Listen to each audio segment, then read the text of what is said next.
Doctor साहब technical बातें तो काफ़ी होगी। लोग कहते हैं जी सूरज ने चमकना है पाकिस्तान के अंदर, अगले 6 महीने इतनी गर्मी पड़नी है और इतनी बिजली हम बना सकते हैं और छोड़ दें इस पेट्रोलियम वगैरह को, ना इंपोर्ट करें, गो सोलर कम्प्लीटली। इससे कतई नज़र के वापडा पे क्या असर पड़ता है और बिजली बनाने वाले और जो डिस्ट्रीब्यूशन वाले उनका go solar, is that a solution doctor साहब आपके ख्याल में? देखिए तलत साहब, 193 ममालिक है यूनाइटेड नेशंस के मेंबर। उनमें से 192 ममालिक जो हैं वो ये कह रहे हैं कि गो सोलर, वो हर किस्म की हौसला रहे हैं सोलर की, और एक मुल्क ऐसा है जो हौसला शिकनी कर रहा है और वो पाकिस्तान है। तो या तो वो 192 ममालिक जो हैं उनकी पॉलिसी गलत है, और या ये पाकिस्तान कहीं गलती कर रहा है। देखिए IMF के ऊपर हमेशा हम IMF का नाम ले रहे हैं। IMF जो है वो आपको कहता है कि आपने अपना हिसाब पूरा रखना है। आपने जो हमें बताया है कि हुकूमत की आमदन क्या होगी, उसकी अखराजात क्या होंगे, बॉटम लाइन जो है उसको तब्दील नहीं करना। वो ये नहीं कहता कि आपने पॉलिसी क्या बनानी। देखिए, जैसे मैंने कहा कि भारत ने पॉलिसी बनाई या बांग्लादेश ने पॉलिसी बनाई कि हमने बोझ किसके ऊपर डालना है। IMF आपको मना नहीं करता हुकूमत पाकिस्तान को कि आपने बोझ किसके ऊपर डालना है। वो कहता है कि आपने बॉटम लाइन पूरी करनी है, और वो बॉटम लाइन आपको बताता है कि आपने सरप्लस, जो प्राइमरी सरप्लस है, सारा का सारा फोकस IMF का उसके ऊपर है। अगर आप वो प्राइमरी सरप्लस पूरा कर दें IMF को, बोझ आपको वो ये नहीं बताता कि आपने रिफाइनरीज पे डालना है या आपने अवाम पे डालना है। ये हुकूमत की चॉइस, ये हुकूमत की चॉइस है। तो क्या मसला है? ये सोलर के खिलाफ कौन है? देखिए, मैंने उस दिन भी कहा था कि एक आप मखसूस किस्म का ऑपरेशन शुरू करें, तलाश तो करें कि ये एंटी सोलर बंदे कौन से हैं। एंटी सोलर को बाहर से नहीं है, पाकिस्तान के अंदर उसी की बात कर रहा हूँ मैं। गालबन अप्रैल में 2023 में जब इनके IMF से मुज़ाकरा शुरू हुए थे, जब IMF ने ये सवाल रेज़ किया कि आपकी तो नेशनल ग्रिड से डिमांड बिजली की नीचे जा रही है, ये खुद हुकूमत गई थी उनके पास उनको बताने के लिए कि हम नेट मीटरिंग की जो पॉलिसी है उसको ख़त्म करके नेट बिलिंग की करने जा रहे हैं। और उस वक्त जब मैंने खबर की तो पार्लियामेंट के अंदर खड़े होकर कहा गया कि ये खबर गलत है, और बाद में वही काम कर दिया। तो ये तो अब इनका बस इस वक्त चले तो ये कोई ऐसी कोई चीज़ ईजाद करें कि सूरज के आगे कर दे, ताकि कम से कम पाकिस्तान में तो सूरज की शुआएं नीचे ना आए। ये उस वक्त उस पॉलिसी के ऊपर चल कर क्या रहे हैं? मतलब ये लोगों को बेवकूफ़ समझते हैं कि कभी एक साइड से टांग पकड़ के उसको गिराने की कोशिश करते हैं, कभी दूसरी साइड से टांग पकड़ के लॉबी में सीरियस लॉबी जी। इनको क्या नहीं, सबको ज़्यादा पता होगा। ऐसा बताएं ना लॉबी के बारे में। सर मैं लॉबी के बारे में तो नहीं कहूँगा, बड़े ताकतवर लोग हैं। एक फंक्शन हो रहा था इधर सरीना में कुछ महीने पहले, तो उसमें ये जो IPPs के साथ रीनेगोशिएट होकर तो उनसे कुछ डिस्काउंट्स वगैरह लिए थे। तो उसमें एक तरफ मिनिस्टर साहब बैठे थे और एक IPPs के रिप्रेजेंटेटिव बैठे थे। तो वो जो IPPs वाले थे उनसे पूछ रहे थे कि ये जो कंज्यूमर है इसको आप कहीं भागने तो नहीं देंगे ना, हम अगर डिस्कोज की प्राइवेटाइजेशन में आएंगे तो ये मतलब आप हमारी गारंटीड जो कंज्यूमर है उसको रखेंगे तो तब हम इस तरफ आने की कोशिश करें। हमारा गाहक आपने जाने नहीं देना, जाने पकड़ के रखना है आपने। हाँ जी, जाने नहीं देनी। अच्छा, तो सोलर आएगा तो गाहक चला जाएगा ना, ज़ाहिर चला जाएगा। अच्छा, ये सारे पिछले आप 1.5-2 साल की आप उनकी डिबेट देख रहे हो, कह रहे हैं कि जो नेट मीटरिंग है वो ग्रिड को खा रही है, वो ग्रिड को नुकसान पहुँचा रही है। अभी परसों पब्लिक हियरिंग थी नेपरा की, उस पर पावर डिवीजन ने कहा कि जी ये जो टोटल नेट मीटरिंग कंज्यूमर है इसकी जो टोटल कैपेसिटी है वो 6,000 मेगावाट के लगभग है।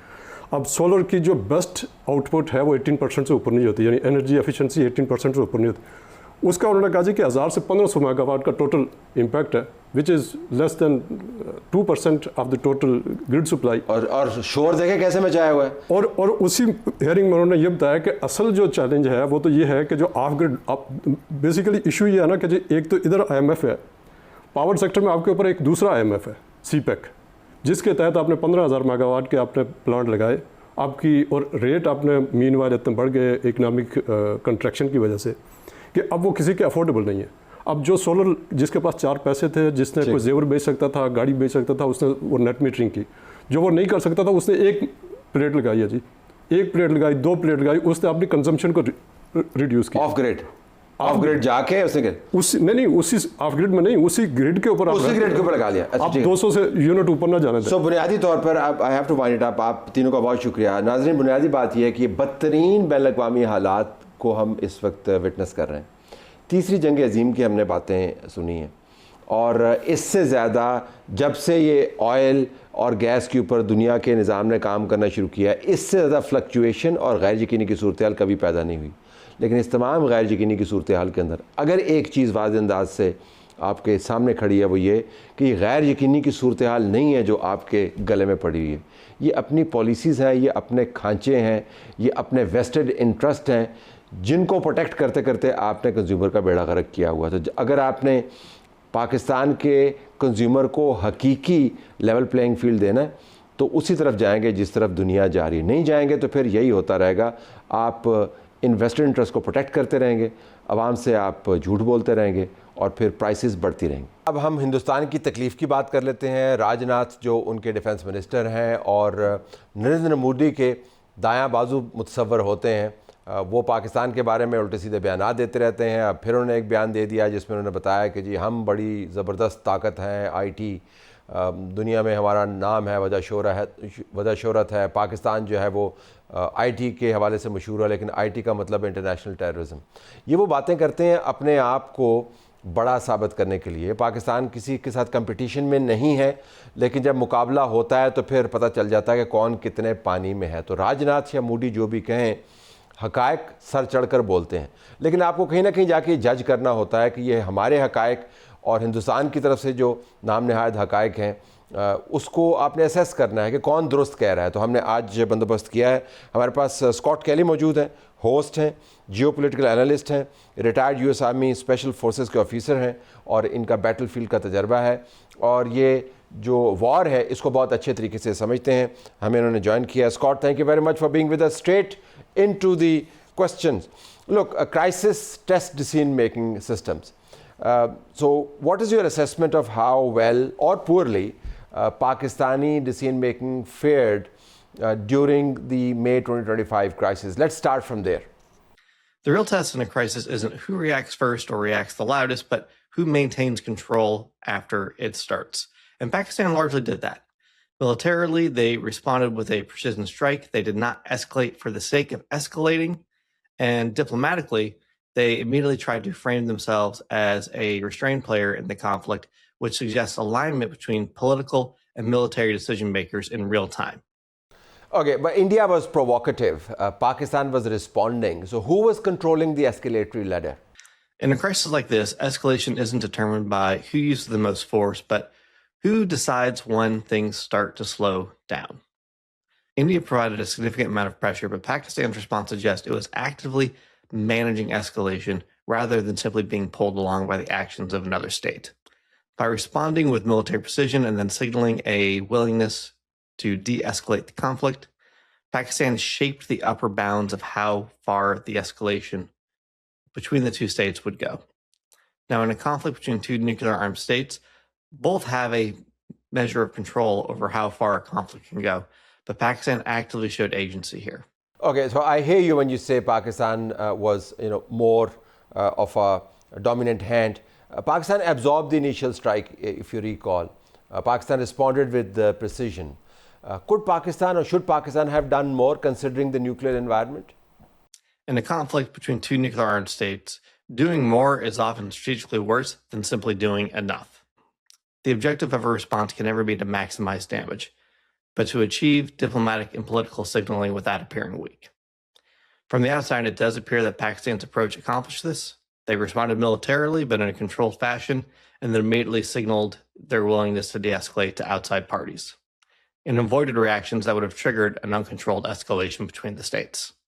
So the question is, could Pakistan have done more? Of course, but should it? Not when it's faced off against another nuclear power. There's rarely a strategic advantage there. Fair enough. We think that Pakistan's credibility jumped after May 2025 crisis. Indians think otherwise. I just quoted the example of Rajnath, again talking about Pakistan being the hub of international terror. How does Pakistan look from outside? Credibility in a crisis comes from two things: capability and restraint, both of which Pakistan successfully demonstrated. From an external perspective, Pakistan did reinforce the perception that it can respond rationally to a crisis and not trigger regional escalation. That combination is very important for outside actors such as the US, China, or the Gulf states, all of which prioritize stability over just about anything else in the region. So there likely was a gain in Pakistan's credibility following the events of this past May, but it's not about popularity. It's about being seen as a predictable and rational actor under pressure. Predictable and rational actor under pressure. Let's jump to the US-Iran talks held in Pakistan. Do you think that environment for these talks was shaped by last year's crisis?